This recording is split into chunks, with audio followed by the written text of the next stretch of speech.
This program is a paid commercial announcement and in no way represents the views of WPHT or its management. PTHA, the Pennsylvania Thoroughbred Horsemen's Association, is proud to present Let's Go Racing Radio, a closer look at the horse racing industry in the Keystone State. Now, here are your hosts, Dick Girardi and Bruce Casella. I am Dick Girardi, along with my man Bruce Casella. That's right. Hey, when was the last time we talked horses on the radio? It's been a while, Bruce, but we're doing it. We're going to do it for the next hour, and we got a lot of stuff happening in this next hour. Let's find out what's happening here. Hey, on the show today, we've got the Pennsylvania Thoroughbred Horsemen's Association, Sal DeBunder. He's the president. Former governor of Pennsylvania, Ed Rendell, who signed into law Act 71 to allow casino gaming and also help horse racing in Pennsylvania. Also on the show, two of Parks Racing's top trainers, Butch Reed, who has the country's top filly in Vequist, getting ready to run in Florida next week, and Kate Demasi, who will tell us all about how you can be an owner and not spend a lot of money. Speaking of owners, John Finelli will join us. He's the general manager of Turnersville Nissan and won the Pennsylvania Derby with Math Wizard back in 2019. And last but not least, the trainer of the great Smarty Jones, John Service, will talk horses with us later on in the hour. Dick, a couple of racing details I want to get to first. First of all, our website, letsgoracingparks.com. If you want to get all kinds of information about horse racing, it's letsgoracingparks.com. And we race at Parks Monday through Wednesday, Monday, Tuesday, Wednesday. First post is 12:25.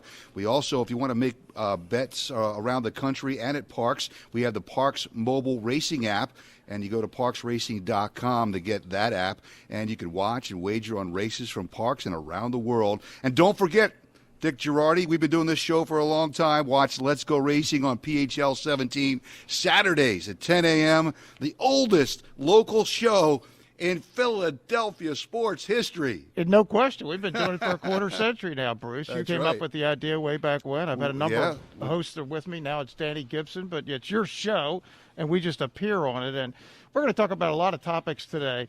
But the one that's been in the news lately, and we're going to get Sal DeBundo on here in a minute, the PTHA president, and Governor Rendell later, is what Governor Wolf is discussing for the second year in a row, trying to raid the Horse Racing Development Fund of $199 million, which is essentially the whole fund. And the reason for the Act 71 in the first place was to help horse racing, and that act was passed in 2001, and it's been law ever since, and it's done exactly what everybody hoped it would do. So we're a little confused why Governor Wolf is trying to do what he's trying to do, but we're going to see if we can make it so it doesn't happen. 23,000 jobs, indirectly and directly. I mean, it's a big deal. I can't understand why he would want to take money away from something that is working and put it into something else that we don't know if it's going to work. I mean, look, the education process, the universities, all they have to do is raise their prices and their tuition. That never happens, does it? It happens every year. You're paying college tuition now, and you're about to pay another The students will never see that money.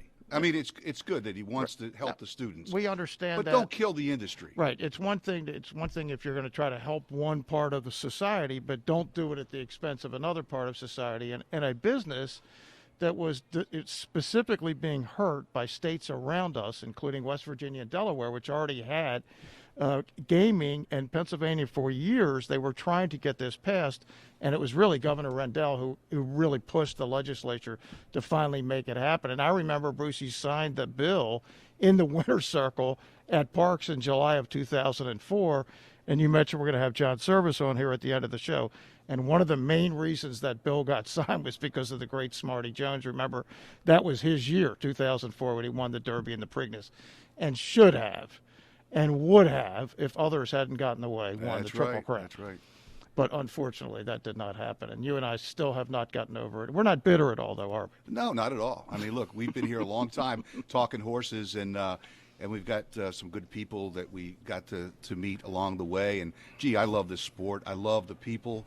And I just hate to see anything happen to it. Yeah, and again, it's something we will be discussing with several of our guests, but we have a variety of guests in this show. Certainly, we'll get to Butch Reed here in a little bit after we get to Sal DeBundo, but Butch Reed has a horse who, for the third straight year, a horse based at Parks, won a Breeders' Cup race, which is the big end-of-the-year championships. This year it happened to be run at Keeneland in Kentucky. That was Vequist. She was the champion 2-year-old filly. She'll make her first start a week from today, and Bruce will be at Gulfstream Park for the Devona Dale Stakes. That's right. I can't wait. I'm leaving on Wednesday, and I'm going to go down there and hang out with Butch Reed and the connections down there, and hopefully we'll be able to get a win. And this horse's ultimate goal is to get the Kentucky Oaks, so that's important that this horse does well. The only problem is I've been trying to get a press credential down in Florida, and I haven't got one yet. It's an outrage. I'll make a call for you. We have Sal DeBunda with us now, the president of the PTHA. Sal, how are you, buddy? Okay, how are you guys today? We are doing fine. First, tell us what the PTHA is. What does it do? Well, first of all, I just want to start off by saying you guys are a tough act to follow. So I'll do my very best. You'll be fine. We have confidence in you. Your question was what? What is the PTHA? What does it do? Well, it's an organization that's been around way before me for a long time that represents the owners and trainers at Philadelphia Park. So it consists of providing services at backstretch, now in recent years into providing supplies and feed, health care, pensions, etc. It's kind of like the backstretch is our lone little village. And we provide all the services necessary to that village. And Sal, you have been a horse owner for some years. Explain to the people what it's like to own a horse. What's the thrill of it? Maybe some of the expenses. How does it all work? Okay. Well, it starts off for most owners as what I call the big cigar syndrome. You want to be in the winner's circle and smoke your cigar. That gets old if you don't get wins and get in that winner's circle. So you learn pretty early that you should do your very best to get winners. But for that moment, it's like you own a sports team and it won the World Series or the NFL championship. Only you can go into that winner's circle, and you basically have similar to a franchise. You hire your own manager, you hire your players, and when you win, you basically win that championship. If you're lucky enough, it happens more than once in a year. I've been lucky enough to have that happen to me over 400 times. So that's been a nice part of my life. And it's not inexpensive, and people tend to lose money, Dick, for two reasons. One, they don't listen to their trainer. This is a pitch for all owners out there. Please follow the instructions of the people who know what they're talking about. And two, you don't fall in love. You have to run your horses where they belong, not where you hope they would belong. So you have to do those things. I think we've been lucky at parks and especially in recent years in having people do that, and that I think accounts partially for the success that we've had. But it can run 30, 40,000 a year to keep a horse going. You could put 50,000 into a maiden that's never won. So we try to have purses for maidens and breeders' awards for Pennsylvania-bred maidens that will give her a fairly quick return on that and make it worth the investment. It's been a tough couple of years with the legislature. We seem to always be under attack. We, of course, have had the COVID-19. And while I'm on, I want to take a second to thank our horsemen and horsewomen and the staff at the PTHA and the owners involved for their patience during these trying times. We've made it through. We keep working to increase the benefits and the purses for our people. So I want to thank them for their patience. Sal, you and the executive director, Mike Bellezzi, have done an unbelievable job with the membership, the horsemen, the people back that have these jobs. It's so important to them that we have a healthy racing industry. And you and Mike have done an excellent job in getting them. Well, thank you. Getting them health care, getting them pensions, and that all goes into the economy of Pennsylvania and where they are located. Yeah, I mean, I was a typical owner who wanted to be in the winner's circle. Then I quickly realized that the people involved work 24/7. They love this. They love the horse. They love the business. And I was in a position where I could do something to help them. So I got involved, and that's when I met Mike. It seems like 25 to 30 years ago at this point, and we worked together to get this done. So it's been a love to help these people. They really deserve it, and the industry has done well. I heard you mention it earlier about the governor's program. Look, he's well-intended. I just think, like you kind of referred to, you have a business that creates jobs, creates space for horses, creates jobs outside of the racetrack itself. And I think he forgets, and the legislature sometimes forgets, that for every dollar they give us, about $2 goes back into the economy. So it's like doubling your money for every dollar you give us. And I think that you were correct in saying, yes, it's good to help give these scholarships, but I don't think you should take it from an industry that's thriving, provides these jobs, and you should try to find another way to do it. It's interesting. At the same time, he's raised the taxes, and that would be a source of money without going against the horse industry.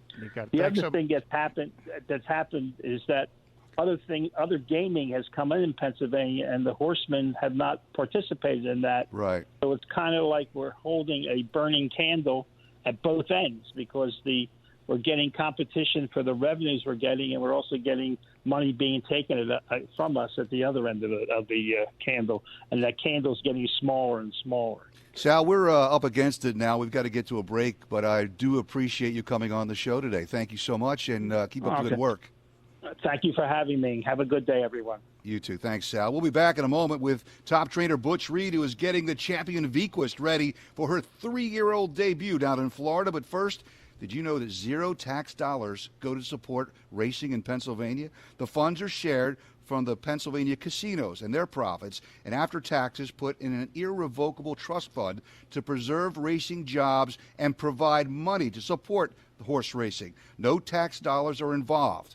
And we'll be right back.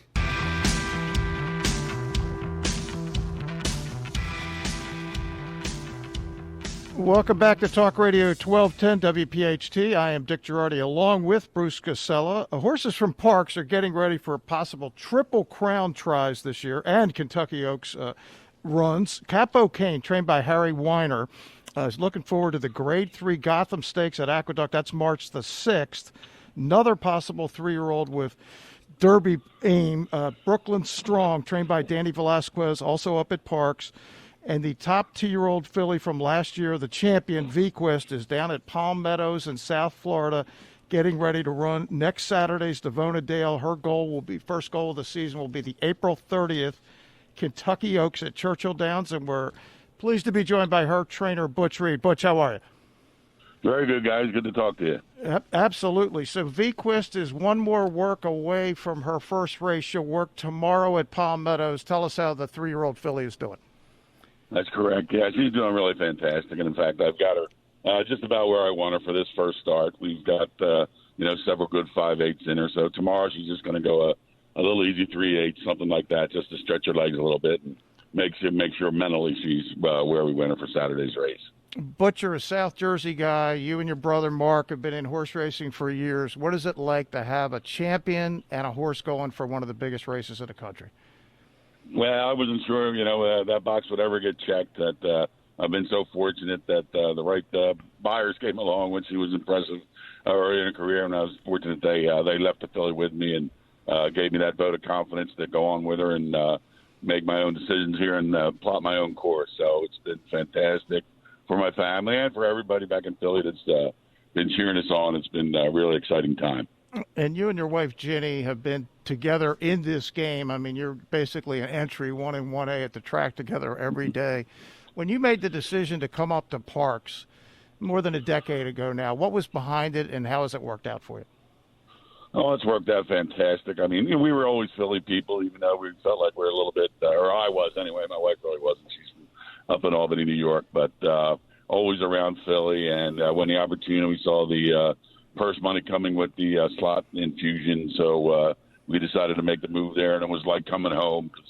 My first track I ever went to was actually Garden State across the river there that no longer exists. And the first track I worked at was Keystone back in the day in the late 70s while I'm going to college at the University of Maryland for my brother Mark. So it was like coming home, but it's really been fantastic. Butch, tell me a little bit about Vequist. What kind of personality does she have? She's all class. Just the smartest horse maybe I've ever been around. Nothing frazzles her. What we put her through last year, shipping for almost every start, and loves to ride on the van, and just has full confidence. As long as Ginny's there with her, it's kind of her pet. So they get along. They're a good team, and we're not breaking that up anytime soon. So he's just been a tremendously smart filly. Nothing phases her. And if anybody got an opportunity to watch the Breeders' Cup with the jockey cam and her push it through on the fence, that it just showed again a great job by Joel Rosario, and just to have the confidence in the filly to take a shot like that and go up the rail, and a great job by the filly. She's all class, that's for sure. Well, Butch, I'll be grabbing my camera and coming down there to sunny Florida to hopefully catch a nice win by you guys. So I hope to see you then. That sounds good. We'll be looking forward to it. Yeah, the weather's beautiful down here. Compared to what's going on up there, it's really nice down here, so you'll enjoy yourself. Yeah, you got to hit her just in time, Butch. All the best next Saturday with VQuist as she heads off on her 3-year-old campaign. Thanks, Butch. Well, thanks a lot, guys. Just getting started. Absolutely. You got it. And next up with us is trainer Kate Demasi, a member of the Parks Hall of Fame, Pewter Stable with her husband. Kate, how are you today? Good. How are you guys doing? And thanks for having me on. Absolutely. Now, in addition to training lots of winners, it's gotten you into the Parks Hall of Fame. You and your husband also are involved in partnerships in Pewter Stables partnership. Explain to the people, what is that? How does it work? Well, it's the same kind of ownership that a sole owner would have, except that you're just taking the portion that you're comfortable taking on financially. So, we've got people that, have been anywhere from 5%ers to 95%ers of a horse. So it's all about whatever, you want to get involved with financially. Kate, I guess you don't have to have a whole lot of money to get involved in this if you do a partnership. Is that correct? That's exactly right. We kind of started this with family members years ago because everybody was like, hey, I want to get a little piece of the horse, So it just kind of snowballed from there. And so many of our people that started off as maybe a 5 or a 10% share decided to jump in with, say, 20 or 25% the next time. So we go to the sales and we buy 2-year-olds. We breed a lot of our own horses, and we breed Pennsylvania bred, so you're going for a little more purse money too as well. So it's all a matter of what you feel comfortable with, starting off, and hopefully you snowball after that. So for our listeners out there that want to get involved in ownership, how much is the minimum amount of money, and how do they get started? I know you have a website. Yeah, we do have a website. You can go to pewterstable.com, and everything that you're going to ask is going to be on there. It's pretty straightforward. And I always sort of figure the rule of thumb, if you go in with a 10% share, your portion of your bills are going to probably run around $300 a month if you kind of ballparking it, if you figure between your training costs and vet, barring nothing unforeseen. So, it's all a matter of how much horse you want to buy, a $10,000 horse, a $20,000 horse, or, get a piece of a baby, which we generally spend a little more money at the sales buying the young horses. So it gives you lots of options, whether you want to get your feet wet quicker, or with a baby, and hopefully get a Smarty Jones if you get really lucky. Yeah, they're hard to find, but every once in a while somebody gets them. The Chapmans got Smarty Jones when they were trying to get out of the game, and he made sure that he stayed in the game just long enough to win the Derby and the Preakness. Kate, one of the things I think people do not understand is the economic impact of the sport. Bruce and I were just talking about it with Sal DeBund and Butch Reed. Like, how many people do you employ? You're a trainer. You own horses with your husband in the partnerships. How many people are employed by the stable? Well, I would say roughly about 30 are employed by me and by the stable. And then don't forget, we have horses, especially this time of the year when horses are laid up and, getting a little winter break. We have a lot of turf horses. So we probably have 4 different farms that we're using. So those people have people employed by them. And that's not even counting the breeding facility where we're standing a stallion in Pennsylvania.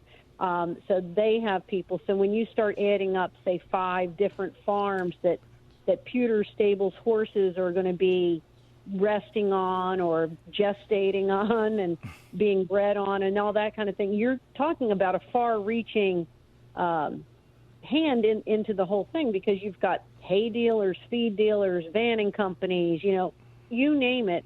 That part of the industry is going to be utilized, even if those horses aren't actively at the track. So one of the other things, Kate, people probably don't realize is how many women work in horse racing. You're obviously a pioneer in many ways, the first female member of the Parks Hall of Fame. It's unlike really any other sport in America that women are jockeys everywhere. It's strictly an equal footing for women and men in horse racing. It really is. And, when I first came around, there were women on the racetrack, but not nearly the number that you see now. And, I mean, so many of them, they have such a way with horses. I think Butch was just talking about how Ginny does such a great job. I mean, she has such a wonderful way with horses. So, I mean, women just have a really natural touch, I think, with them. Not taking anything away from men, but, so yeah, it's a sport where you can compete on it. You have to compete on an equal level. So sometimes you have to make up with finesse that you don't have with the strength of say, of the male counterpart. Well, Kate, you do an amazing job, and we really do appreciate everything you do for horse racing in the state of Pennsylvania. Just a tremendous job. Well, thank you. And, I appreciate you guys, because getting the information out to people and letting them know about this industry. I mean, and we're giving back with even like with Turning for Home, and these horses have second careers. So I mean, it's all comes around. So that little girl that wants to go get riding lessons, go take her, because you never know, she might be the next Julie Crone. All right, listeners, Kate Demasi, go to her website, pewterstable.com. That's right. All right, we got to take a break, and thank you so much, Kate. And we'll be back in a moment with the Governor Ed Rendell. But first, did you know that horse racing not only creates thousands of Pennsylvania jobs, it also directly is responsible for preserving hundreds of thousands of green acres, green space around the state of Pennsylvania. And we'll be back in a moment with more of Let's Go Racing Radio on Talk Radio 1210 WPHT. Here with Senator Tommy Tomlinson. Seems to me, Tommy, a year ago we had this exact same conversation. What is going on in Harrisburg with the governor trying to take the $200 million from the development fund? Well, you're right. We were here a year ago. He did do this last year. We told him he couldn't do it last year. We didn't let him do it last year. We changed the law in 2017. We made it impossible. That's actually, this money's in a trust fund. It's for the horsemen. It's $204 million. And it goes to agriculture. It goes, I think there's at least 20,000 employees across the state of Pennsylvania connected with horse racing and horses and farms and breeding and all those activities. So it's really money well spent. And I think the things, if you weren't here when we did the original Gaming Act, you don't understand why we did it. Right. And this is part of the whole Gaming Act. It's a horse race development fund. And we, because of parks, because this racetrack's been here almost my whole life, I want to see this racetrack stay here. I want to see the horsemen stay here. The horsemen live in my community. People work in this area. This has a lot of economic impact for my community. So it was important for me to make sure that we preserved horse racing as we developed more gambling to compete with Atlantic City. So this money is part of the original deal. They're trying to break the original deal. We're not going to let them do it. I'm Dick Girardi along with Bruce Casella. We are back on Let's Go Racing Radio. That was Senator Tommy Tomlinson, who represents the 6th District of Bucks County. Joining us now is Governor Ed Rendell. And Gov, when you got elected, it's hard to believe now, it's almost 20 years ago now when you got elected governor, one of the things you wanted to do was get gaming into the state and help the horse racing industry. Take us back to the time when you were trying to make this happen in Harrisburg. Well, there have been efforts to get gaming into Pennsylvania for a couple of decades, and they all failed. And we connected them with the horse racing industry. The time had come economically, and there was a desire to get seniors off of their property tax burden. And we designed a property tax rebate from most of the gaming funds to go to senior citizens, and it helped gosh, I think it helped almost 1 million senior citizens either eliminate or reduce their property tax burden. But the horse racing industry was a key component to it, because remember, we didn't have casinos at the beginning. The law just authorized gaming at racetracks. You could have slot machines at racetracks. That was the original bill. And even then it faced opposition. Fortunately, Smarty Jones came along, and I credit Smarty being at Philadelphia Park with a lot of the movement that allowed us to pass the act. But horse racing, saving horse racing, the benefit horse racing has to Pennsylvania agriculture, the jobs it created, was an important part of why the act got passed. And Ed, when you pass acts that eventually become laws, some of them work exactly like you want. Some of them don't really work well at all. How has this worked now we're talking about 17 years almost since the act was passed? Well, of course, that was step one. Step two, we got casino gaming legalized. Step three, we had games of chance, not just lottery, card games and craps and whatever. But people were skeptical that gaming would do anything for Pennsylvania. I predicted it would produce over $1.4 billion in tax revenue. I think we are now producing almost $2 billion a year in tax revenue, and we're the number one state in the union in revenue from gaming, the number one state in the union. So this act has succeeded beyond any doubt, no question about it. Now, property taxes have continued to go up, so it would have been a lot worse if we didn't pass the act. But it's worked. It's worked for the horse racing industry. For the horse racing industry, it's almost been too successful. And what I would urge legislators and the governor to do, and I like Governor Wolf.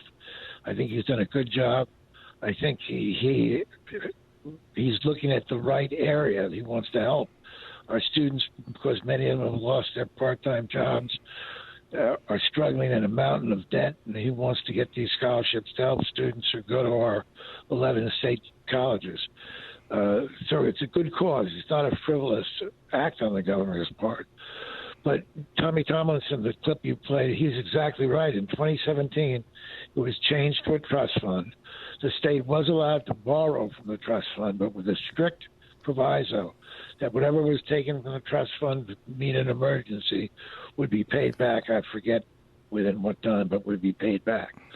So if the governor wants to do this and keep this money without paying it back, he'd have to change the law, and I'm not sure he can do that. I'm pretty sure he shouldn't do that. What I would like to see happen, Dick, is sit down, governor and legislative leaders, the industry, and say to the industry, is there any money that you could afford to put on the table for these scholarships during the rest of the COVID till our economy bounces back, with the understanding that we will pay it back eventually? And isn't there a way, Ed, I know you and I had this conversation a year ago when Governor Wolf originally had proposed this, if you have to take some portion, and I'm not suggesting they do that, but there's other places you can get this money for the scholarship fund as well, right? I mean, you managed the budget for 8 years as running the state. There are 7 or 8 different funds which they could dip into to take this money. I think the feeling is that the horse race industry and the horse race owners and the tracks have had this windfall for the last almost 20 years. There's some people in Harrisburg have that feeling, and now they're just making money that it goes to pure profit. I don't know if that's true. It's not. I doubt it. Right? It's not even close to being true. Almost all horse owners lose money. It's such an expensive game, Ed, that they need the purse money that's out there. Most of them just to come close to breaking even. Well, as I said, I would like this if I was. And I hate to say if I was still there, because I promised myself I would never do that. I don't know if you remember, Dick, you were probably a little boy, but when Frank Rizzo became ex-mayor, he had a radio show. And whenever anybody would call him to complain about something, his response was, it wasn't like that when I was mayor. And I promised myself I would never say that. No. But I would, if the governor asked me, and he hasn't, and he doesn't have to, I would say try to negotiate this for the horse owners to take some money temporarily with the understanding that it could be paid back to the trust. Right, because one of the big issues is there's people who've made gigantic investments in the state, in the breeding industry, in buying horses, bringing them into Pennsylvania. Then all of a sudden you're saying to them, hey, wait a second, the investment you made when the assumption that you were getting this money out of the development fund is no longer we're there. Changing the rules. Yeah, right. That's not fair, right? That's not how you want to do things. It isn't fair. But again, if they can negotiate some temporary solution, I would be strongly in favor of that. So, it's a tough time because revenue is down everywhere. And revenue is down in states and cities and counties. And, of course, the federal government. The difference is the federal government can borrow money. They can deficit spend. Yeah. We shouldn't do it ordinarily. But in a time like this, they can do it and they should do it. Yeah, there's no other And choice. again, I think this whole problem might be somewhat alleviated if President Biden's COVID relief package, the $1.9 trillion package, passes, because that has money to reimburse the states for some of the money that they've lost. Yeah, so anything that's out there that Governor Wolf has put out there, and we don't doubt his sincerity, it's everything. You did this. You had budgets. Everything is negotiable, right? Everything. The only thing I wouldn't let them take was my 2 golden retrievers.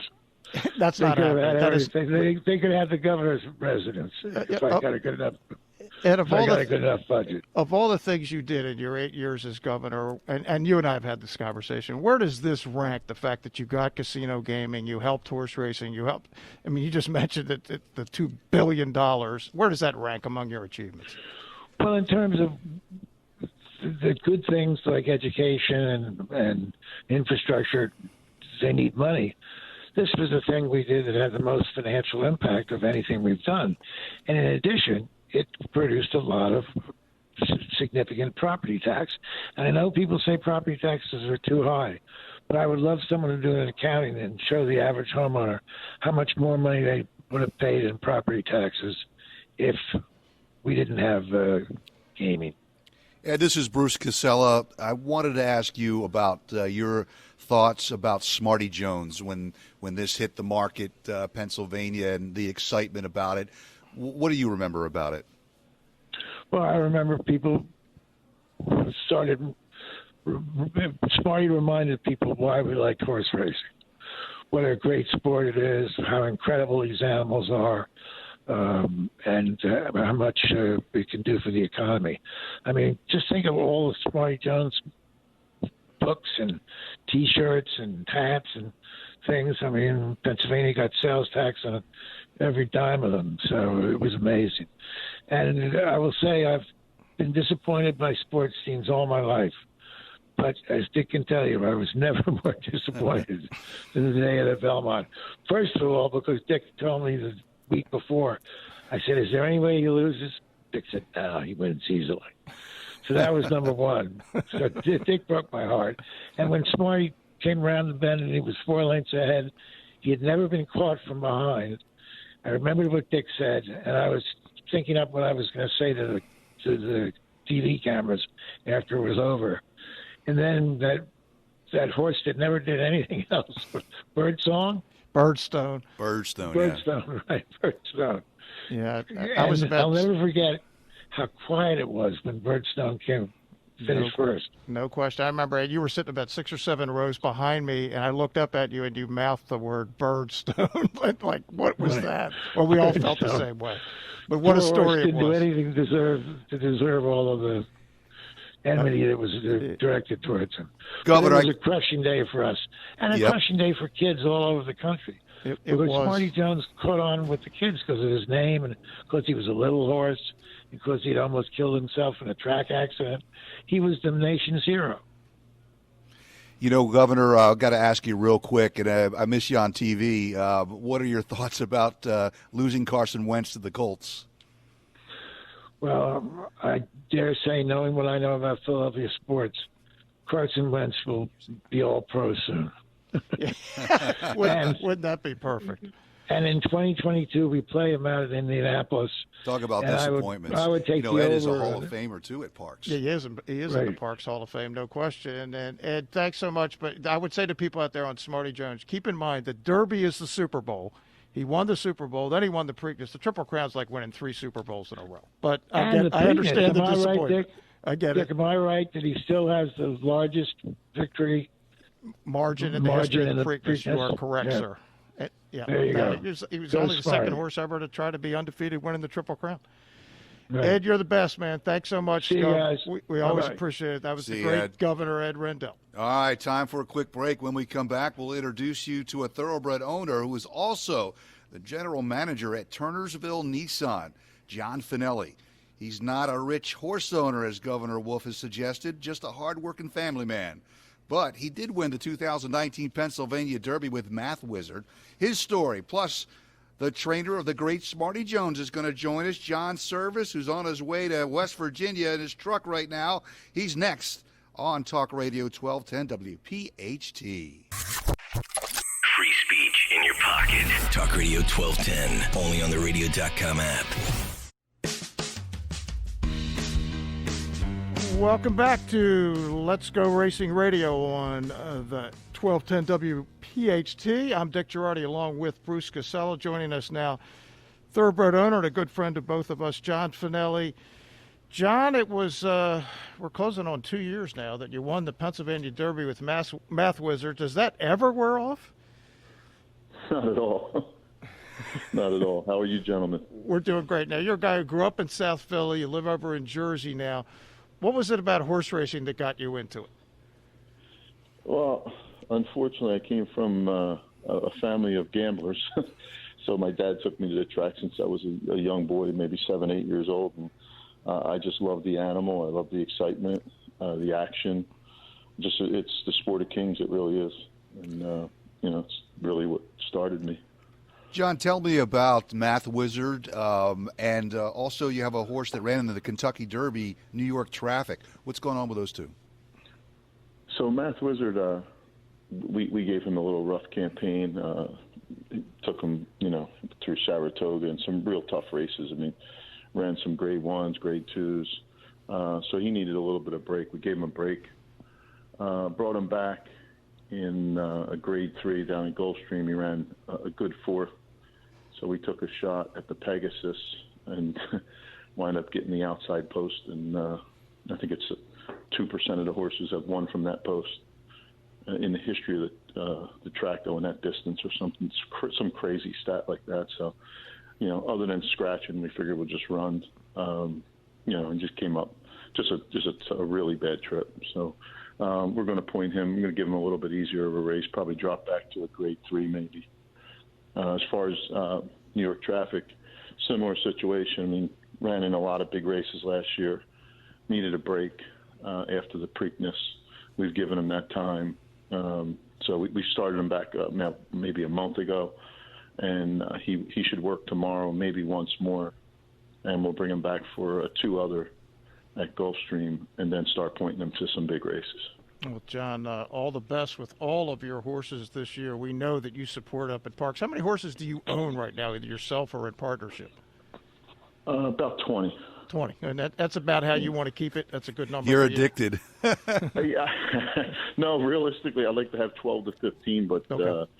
People will send me a horse and say it's for sale, and I unfortunately can't say no. So I have some good partners. I'll reach out to them, and, what we'll do now is to have some fun. Maybe we'll take 30, 40%, or maybe split it 3-4 ways, you get the same type of excitement for less money. You got it. Hey, John, thanks very much for giving us a couple minutes, and we'll catch up with you soon.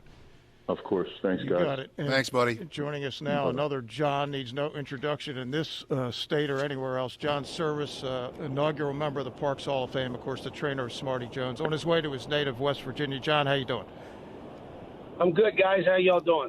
We're doing great. We had Governor Rendell on a few minutes ago, so we had to be talking 2004 and Smarty Jones. Is there ever like a time that goes by where it's just something does about that run, that whole year, that just doesn't come back into your mind and you just smile about it? It pops into my head quite a bit, I can tell you that. They're horses like that, they're once in a lifetime. I mean, you've had some good horses since then. You've won the Kentucky Oaks. You've won your Breeders' Cup races with Jaywalk and Catherine Sophia. Just take people back out. It's hard to believe. 17 years ago now, you would have been down at Arkansas at this time. What that whole run was like getting Smarty ready for the Derby. Well, with Smarty, everything just kind of went good. We never had any hiccups along the way, which was really very rare. Real quick, just to give you an idea, I sent 2 van loads of horses to Arkansas that year, and we loaded the first van up and put Smarty on it and sent them on their way. And the second van left probably about an hour later, and we had to go through the mountains of Tennessee, and they were calling for some storms and stuff. And Smarty got through with no issues. The second van got held up in a snowstorm and sat on the side of the road for 18 hours. So Wow. just to give you an idea how things can go wrong, and they didn't. Everything just went right. John, who do you have on horizon now? Have you got anything big that we can racing fans can look forward to? Not really. I mean, I have a bunch of 2-year-olds coming, probably 22-year-olds. So we're excited about them. With the 3-year-olds this year, we have a few homebreds that are really nice PA breds, but nothing on their Derby trail or anything like that. You just never know, though, do you? No, you do not. John, you've been at parks for quite a long time. For the people out there, just quickly, we only got about 30 seconds left. Being at that track and seeing how much it's changed over your time, what has that been like? Well, I'm sorry, Dick, I didn't hear you. We're running up against it anyway. John, we'll let you run because you're up in the mountains in West Virginia where you're probably hard to get us anyway. All right, guys. Thank you. We appreciate the time. You got it. Thanks, John. That's John Service, a legend, a Parks Hall of Famer. Should be in that Philadelphia Sports Hall of Fame. Hopefully sooner. See if we can get John in there. Well, he should be in the National Sports Hall of Fame or the Horse Racing Hall of Fame. Yeah, so should Smarty. No question. Yeah, they're both of them. We'll see if we can't get them in there someday. Bruce, it's been a very, very quick hour. Man, I hope we can do this again. Yeah. I mean, we're trying to get this thing going maybe once a month. That would be great. Talk horses. Yep. Just have fun, and maybe we can get some callers next time. Yeah, no, we can definitely do that. That's part of the deal here. And thanks to my man Dave Breitmeyer here on site and everybody that helped make the show possible. Mike Bellezzi, Sal DeBunda. All of the above. This is Dick Girardi and Bruce Casella on Let's Go Racing Radio. Bye-bye.